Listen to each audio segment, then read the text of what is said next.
Here we are at Drumroll with Ric Robertson. Hello. Welcome Thank to you. the inaugural episode of our new podcast. Glad to be here. So for anyone who's not familiar with your artistic prowess, would you give us some background about what you do? Sure. Let's see the short of the long story. I'm a multi-instrumentalist and a singer-songwriter primarily, and dabble in different visual arts and making videos as well, but mostly writing songs and making albums and then performing live. That's what I do. Awesome. Yeah. So now you live around this area. I do, yeah. But you're not originally from here. No. So what brought you to the Finger Lakes region? That's another long story, but yeah, so I grew up in North Carolina and then moved around after graduating high school for however long that's been, 13 years. I moved here about a year ago. Okay, cool. Yeah, so I came up here because, I started getting acquainted with the Finger Lakes through a musician named Aaron Lipp, who I play with in the Sam Grisman project. We've also been collaborating for about a decade now. So starting to play with Aaron, I came up to Naples, New York, where he lives, and we would have little writing retreats on Stid Hill there. And I just kind of really started loving the area. And then about a couple of years ago, I started playing with Donna the Buffalo, who's a band from Ithaca, been around forever. And so that brought me up to the region even more. And then started collaborating with the drummer from Donna at the time was a guy named Chris English. And we've both since left that band, but he plays in the Sam Grisman project too. So pretty much my connections with Aaron and Chris and wanting to sort of consolidate our time collaborating and just to live in this beautiful part of the country and get out of the cities where I've been living for the last decade or so. Cool. Have you found this space to be a good fit as far as have you found a lot of other collaborators since you've gotten here? Yeah, I have found quite a few other collaborators and gone in deeper with some of the people I knew before I got here.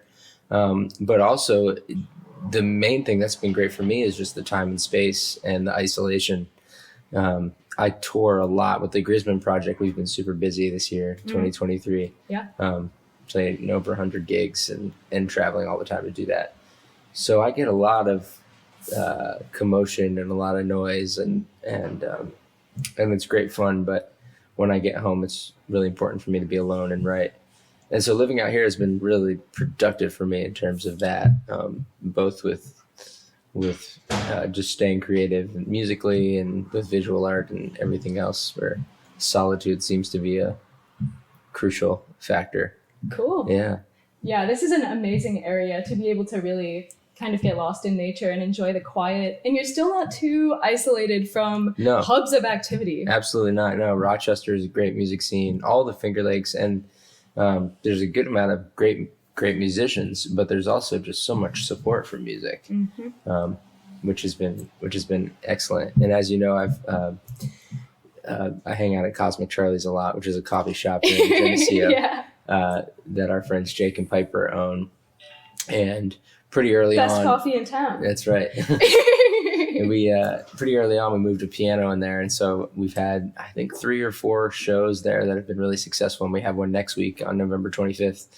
I don't know when this is slated to come out, but that's been great too. So just having kind of like a clubhouse home base and somewhere to cultivate. Absolutely. And you'll be performing here as well. I'll be performing here, yeah. In the inaugural performance. Right. With Sam Grisman project. So what has that whole tour experience been like? Has being involved with that project changed your career? Yes, I can say that it has. It's been a whirlwind. I'm sure. So the real backstory to that, is Sam and I met when we were 14. Yeah, we're 34 now. He's 33, I'm 34, and so a lot of history there. I was in North Carolina at the time and playing the mandolin, which is like something I fell into my life when I was about 13, got really into it. A lot of folk music in North Carolina, bluegrass, old time, that kind of stuff. Cool. And I was a big fan of David Grisman, Sam's dad, as well as these other mandolin players. Chris Thiele is one of them from Nickel Creek, and at that time, Nickel Creek, and he went on to obviously Prairie Home Companion, Punch Brothers, all that. And another guy named Mike Marshall. These were like titans of the mandolin world. And when I was 14, this is 2004, they put on a mandolin camp in Santa Cruz, California. Amazing. And my mom actually found the camp. Something came up online. She's like, this looks interesting. You love, these guys. And if you want to go, you could apply for a scholarship. And so I did that and ended up flying out there by myself. I had like a random person who was my chaperone that was like another attendee at the camp. And yeah, it was like 200 mandolin players for a week. And maybe 15 of us were kids. So the youth element was small, but was tightly knit. Oh my God. And Sam was one of the kids. He was there with his dad. And so we met and we just hit it off. We were 14. Yeah, and then the next few years, I would go back they kept doing that camp, and I would go there, and I got to go to David and Sam's house and hang out for a week after camp and get to hang with his dad and learn, and also just getting in with Sam and doing all the things that kids do. So fast forward, 2007, 2008, I went to the Berklee College of Music. There was a whole wave of musicians in the new acoustic music scene there. Berklee had just started letting mandolin and banjo players in as principal instruments, which was not a thing at music conservatories. So that was kind of a big deal for roots music. Kind of veering off topic here. Except for that, Sam ended up moving to Boston. So there was all these Boston years where we were connected. I had a band called the Boston Boys for many years. Sam was in that band briefly. And we had other collaborations. And anyway, ultimately, we sort of fell out of touch a bit for a few years. And then round about, I'd say 2017 or 2018, we reconnected. And that's when the seed started being planted to start a band under Sam's name that was designed to pay tribute to the music his dad made with Jerry Garcia. And at the same time as that was happening, he became my manager for Ric Robertson. So we kind of have this dual intertwined collaborative relationship, business and musically. Synergy, yeah. And then, once we got off the ground with the Grisman project, we started this January, it just blew up in its way. And so now we're just keeping up with the aftermath. It's like we opened a portal. Yeah. That's kind of the short story of it. That's really cool. Yeah. I remember in March being in Burlington and seeing that Sam Grisman project was coming to Geneseo. I was like, oh my gosh, this is crazy. I'm so excited to check this out. So now to see later, your social media followings have blown up. This whole thing has been, it's been very interesting to check out from the beginning. Yeah. Have you, maybe a lot of people have mentioned this, but have you attracted a ton of deadheads now? Yes. Now you're kind of in. Actually, let me. I want to make sure that I can record. You did. Okay.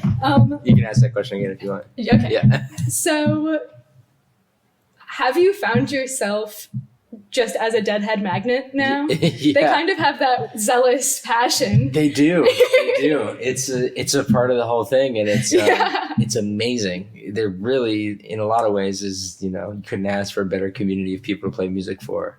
It's loaded though, and with the Grisman project thing, we have the deadheads have flocked to it. Partially because I think what Sam's dad did with Jerry, David Grisman, we're talking about, that music is, the stuff he did with Jerry especially, is not have much representation in the marketplace of what deadheads are seeing. They see a lot of Grateful Dead cover bands, but we play Grateful Dead songs. We play songs Jerry recorded with David. We do stuff that Jerry did Bonham's Own, and then we do whatever we want. Right. And it's really only about probably 50% of every gig that we're doing something they actually recorded. So it's all kind of funny because, we sort of invite people in with repertoire they're familiar with, that they associate with that. and with the name, obviously, because we're billed as Sam Grisman Project plays Grisman Garcia. But then we do originals and we kind of do whatever we want. But yes, to answer your question, plenty of Deadheads around, and that's been really great. My parents were Deadheads. Yeah. So I have a funny roundabout way of it. That was like my parents' music. I didn't really get into that when I was younger. It was kind of a slow burn. And really, when I was just telling you about reconnecting with Sam in 2018, that's when I started getting really into Jerry. Quite the rabbit hole. Yeah. And it started for me with the Jerry Garcia band. I knew the records he did with David Grisman, but this David Grisman stuff I dug was more David Grisman Quintet, the stuff he did with Doc Watson, Stefan Grappelli, all the great stuff he did over the years. And the Jerry Garcia band is what really bit me. And then subsequently the Dead. And now, yeah, it's interesting because... with the name of the band, the Sam Grisman Project plays Grisman Garcia, it's pretty easy for us to attract those people, and it was designed that way. My main thing is really doing my own thing under my name and playing my own songs. And now there's a crossover. And so, I'm just beginning to see when I play gigs of my own, people will yell out a Dead tune or something. And that's fine. It's great, Yeah. Are you... Go ahead. No, that's it. Are you surprised by the Deadhead response? Because when I saw you guys, there were like people doing Deadhead things, like asking for tickets outside, right, and things like that. Like totally not at all. Like I did not expect that. Yeah, I didn't expect that people would be like, right, miracle. Yeah. Miracle. Yeah. All of that. No, from early on, it was like we would, our first couple tours, we like had little lot outside, kids selling pipes and stuff. It's been a trip to watch that. But there it is. I mean, it's about the experience. Sam was really smart with the packaging of it. And, some things that I didn't really understand would be so impactful early on for the fans really were. Yeah. For example, we changed our set list every night. Now, when we were starting the band, we were like, that sounds crazy. How are we going to keep up with that much music? But Sam was adamant we should not repeat songs try to do it for 4 nights in a row. It's a lot of music, especially because we play 2.5 to 3 hours every night. But we change our set list completely, and he posts on social media the set list every night. And so what that's done is like very early on, people who are watching us saw that if they went to 4 shows in a row, they wouldn't even hear the same song twice. And so that's the most, and I don't know how much the Dead did exactly that, but a lot of jam bands kind of do that. Yeah. And that's something that I wasn't used to for a touring act. Right. I cut my teeth playing in bars in New Orleans and in New York City and playing 4 and 5 hour gigs back to back. Right. So obviously for all that's what I do. I just sing thousands of songs. But for an actual touring act where people are coming, it was kind of new to me that we were just going to walk out on a limb and just play that much music. Yeah. And it's not like we have many years and years of playing together as this particular unit. So it's a lot of it's on the fly. A lot of it's improvisatory. Sometimes it falls apart and sometimes it really lines up. And I think the fans really like that because they feel that it's organic. It's not contrived. So it's sort of has a vulnerable quality to it. That's awesome. Yeah. So I would assume that your independent following has also grown since you kind of got involved with this much more broad appeal like brand. Yes. So how has that been for your personal brand? It's been great. I mean, I've been so busy with the Grisman Project this year. I've seen like one metric I have is like Instagram followers or whatever that's worth, but they've slowly gone up. And another one I have is that when we play Grisman Project shows, people yell out my original songs because they associate that with the band, and that's been really cool. So we're starting to see that work. Next year will be the real much more information about that crossover because I'm going to be touring under my own name quite a bit. Okay. So I'll be doing the Grisman Project about half the year, and the other half I'll be doing stuff under my own name. Wow. And the Grisman Project will actually open up to different lineups. So that's kind of where the band is headed. How exciting. Yeah. So this core 4 of us, me, Chris English, Aaron Lipp, and Sam Grisman, We'll still do a bunch of stuff next year, but it will start opening up, and I'll have time to do other things. And so I'll do some opening tours likely for bigger artists. And in that case, I play by myself. Cool. And it's a shorter set, and that's just kind of a different thing. And I was doing that before the Grisman Project. I did a couple tours with Sarah DeVito last year, and then one with Oliver Wood from the Wood Brothers. And so I'm going to kind of tap back into those sources and do this dance between my solo stuff and the Grisman Project stuff. Awesome. Yeah.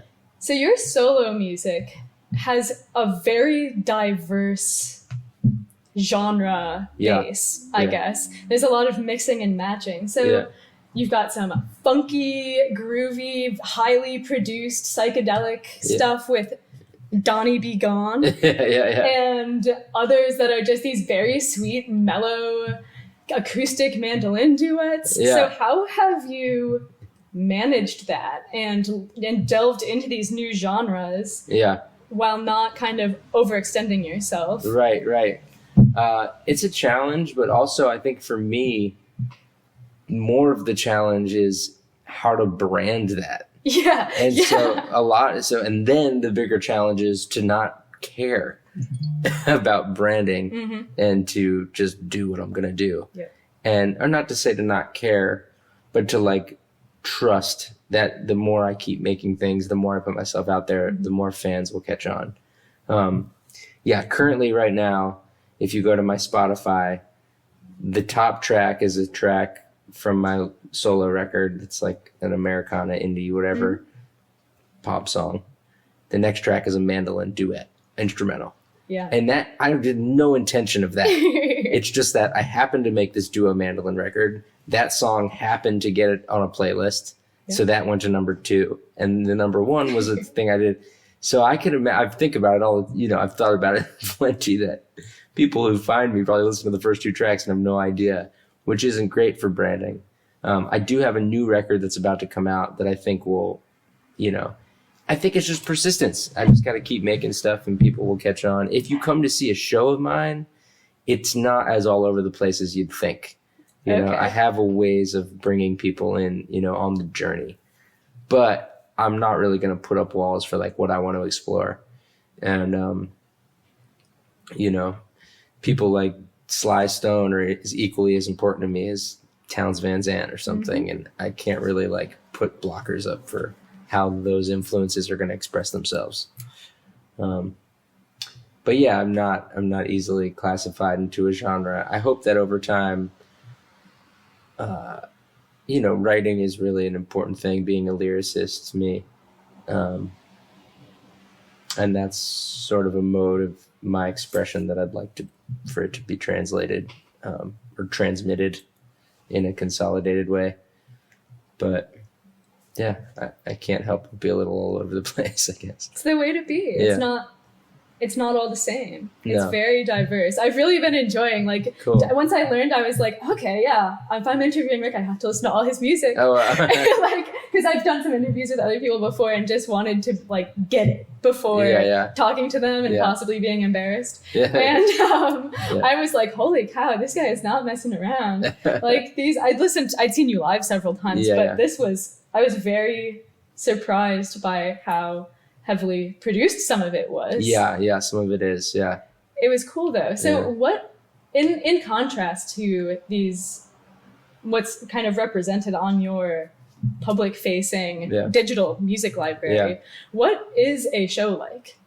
If someone comes to see or is interested, what could they expect? Well, if they come to see me and I'm playing solo, I split my time between the piano and the guitar, and I just sing songs.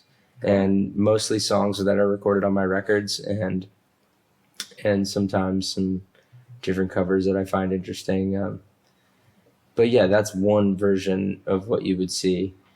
And then if I'm with a band, it's a little bit of a different thing. But I don't know. I mean, I haven't really gotten deep enough into doing this stuff under my own name besides the solo stuff with a band to answer that question. Cool. But yeah, you just have to come and find out. Neat. I guess the easy answer is you'd find me committing to the music and hopefully bringing everybody in creating a space for everybody to join in that.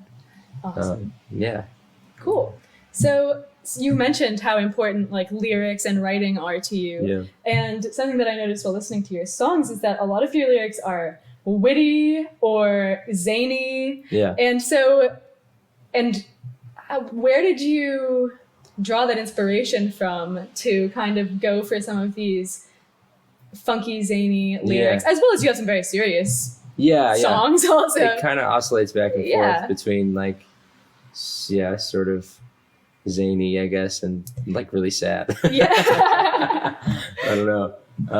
Well, there's certain... Zany might not be the right word. Maybe like clever, like witty, like sharp, witty. Humor is really important to me in writing. And I think that comes from some influences. Some songwriters I really love, particularly Randy Newman. Okay. And I don't know if you're familiar with Randy Newman, the piano player and songwriter, one of my favorites. And John Prine is another one. Both of them have a way of like really getting to the heart through humor. Yeah. And even if something is really emotional, there's almost never a song that doesn't have something funny about it. Absolutely. So, and funny quote, I'm using air quotes, I guess you can see it in the video, that can mean different things. For songwriting, it's not always like ha ha ha funny, or it could just be kind of quirky lyrics that you wouldn't necessarily put in a song. So that's one source of that. Neat. Yeah. So what have been some of these? You've clearly been a musician for quite a while, a lifelong lover of music. Yeah. So how has the journey to becoming kind of like a touring musician been for you? Yeah. From 14-year-old mandolin camp to now you're touring under your own name. Yeah. It was gradual. And so 14-year-old me started playing gigs around that age and never really gotten anything else. It worked from early on. I had a high school band and we kind of figured that out, the hustle of it. And then, I went to music school and kind of just was able to stay active enough in different social networks in Boston. And then I moved to New York City and was playing. And the whole time I had a band, we would tour some. I would play a lot of local gigs. I moved to New Orleans in 2015, lived there for 7 years, picked up a few touring gigs while I was there. I played with Rhiannon Giddens from the Carolina Chocolate Drought. She became kind of her own thing for a year.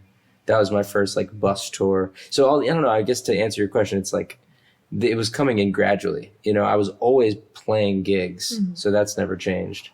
But the touring just seemed to come in different ways into my life. And this year was the heaviest touring I've ever done with the Grisman Project. But it feels very natural for such an unnatural way of life. It's difficult. But for me, it seems to be kind of what I'm cut out for. Cool. And I'm also in too deep to turn back. So, at least for the next year. Accept it, yeah. Yep. Yeah.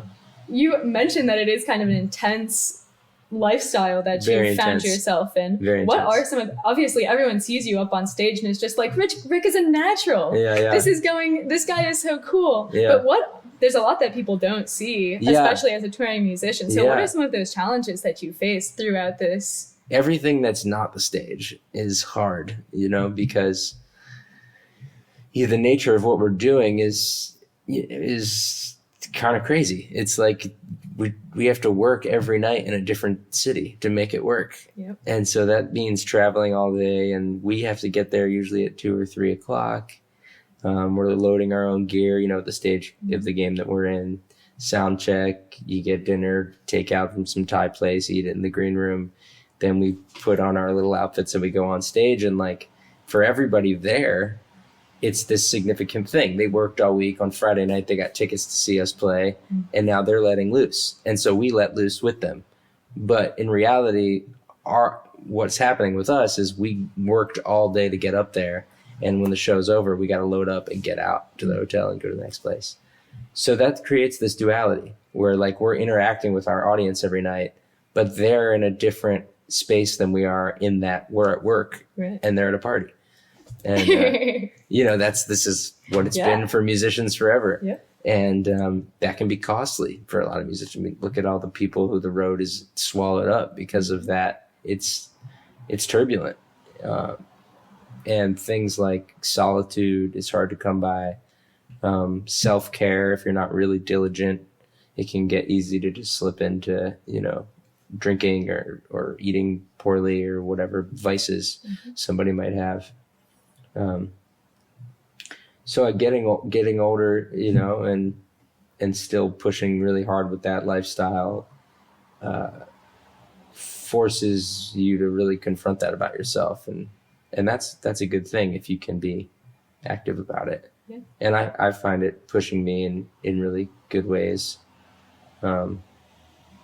It's a full-time gig, it's not as glorious and glamorous as people make it out to be. I'm sure. And being self-employed and being a writer, for me, writing and creating and making art is the most important thing. So it takes a lot of devotion, to come home from touring for a few weeks and then know you have to stay in that, get into the creative side of things and go back and forth.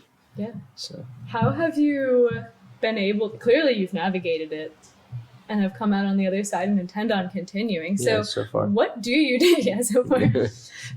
But how have you managed that personally and as a group? Yeah. Whenever you are with groups of people like touring.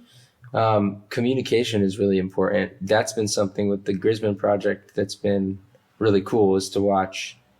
Sam's name is on the band. Sam and I essentially started the band together, in conjunction with him managing my solo stuff. And so where that's left us with that group, and then including Chris English and Aaron Lipp and our sound guy Ed Griffin and Sam's partner, who's works for us as a tour manager and sort of a co-manager with him, Rachel, and my partner May, who actually travels with us too and does merchandise. That's a big squad of people. It's a gang. Yeah, it's a gang. There's always at least 6 of us out there. It just requires a lot of communication. And the way it's designed and the way that we've come into it is that there's no real firm leader. Mm-hmm. There's nobody that's like the boss, which is really cool. That's part of the organic quality that I think our fans are attracted to. Mm-hmm. They can tell that it's very, it's kind of like the energy's traveling through all of us and we're all influencing each other. We're a team. So then you have democratic solutions to issues, right? And that's, I guess, how we've managed that, is like checking in with each other and communicating with each other. Part of this change next year we're going through with the band opening up to different lineups. That's a result of that constant communication of how do we keep this going and have it work for everybody. You have to figure out what works for you and how to draw those boundaries. And that's just learning how to be in relationships in general. And one of the more intense relationships you can be with is with musicians in a band, So everybody just figuring out how to create those boundaries for themselves seems to be the healthiest thing. And for me, I'm constantly in that with just, the music business and with, my own creative process. How do I create those boundaries and those parameters so that things flow? Cool. Yeah. So with this rigorous touring schedule, 100 shows already, we're not even at the end of the year. Yeah. You also have music coming out in the spring. Yes. So would you tell us a little bit about that and how you've managed to be doing both of these massive projects at once? Yeah, well, the record that's coming out in the spring was actually recorded. It's coming up on 2 years. It'll be 2 years ago in December. So it's been there for a little while. We've just been waiting for the pieces to fall in for the release. And so, fortunately, a record label has stepped in with interest, and I'm signing to that record label. They're called Low High Records. Congratulations. Thank you. So this is a different record label than I was with on my last few records, and that's what's gotten us to be able to put the release date down. I'm there's what's happening when I'm touring, there's what's happening when my music comes out, and then there's like what I have in the vault. And I'm always kind of like dancing between those things. So that record that's coming out in April will be new to most people. But for me, at that point, it'll be 2.5 years old. And I have another record that's in the vault that's songs my friend Gregor Bone wrote. So that one will come out next year too. And then I have a record I'm working on right now, another one. So I kind of have to create these, my creative space is almost like this, a little secretive, I guess is like a word for it. That helps me navigate it. Yeah. So there's like what's being projected, there's what happens when I play live, but then there's like all these things I always know I'm kind of cooking up. And it seems like I have to stay one step ahead of what's being released for me to be grounded about it.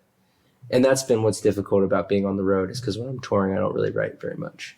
So now we're coming to a little bit of a break. I have a couple months off and off from touring. But for me, that's really important to actually like get the next record happening. Cool.